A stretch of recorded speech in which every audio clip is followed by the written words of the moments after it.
Taslim bo'lmoqchimisan? Agar hozir taslim bo'lsang, hayoting zavqli, yoqimli bo'lishi mumkin, lekin hozircha. Keyinchalik hammasi aksiga o'zgaradi. Ular erishib bo'lgan deb o'zingni yerga urma. Ular sendan oldinroq boshlashgan xolos. Shuni ham bilki, ular ortiq sendek harakat qilishmaydi. Shu sabab ham sen ulardan yaxshi harakatlanib, to'xtamasdan ulardan o'tib ketish imkoniyating mavjud. Qiyinmi? Ha, qiyin. Nega oson bo'lishi kerak? Kim aytdi senga oson bo'ladi deb? Hayot senga va'da berib qo'ygan joyi bormi? Ha, qiyin bo'ladi. Shu sabab ham hamma eplolmaydi. Shu sabab ham hamma ham bu ishga kirisha olmaydi.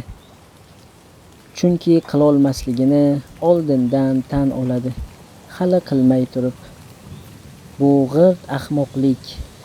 Qilolmasa ham bir urinib ko'rish kerak.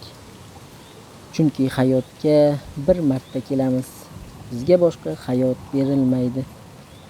Muvaffaqiyat uchun keraklicha emas, undan ortiqroq harakat qil. Lekin qo'lingdan kelmasa tashlab qo'yma. Chunki keyingi safarga urinish uchun shunisi senga tajriba bo'ladi. Tajriba.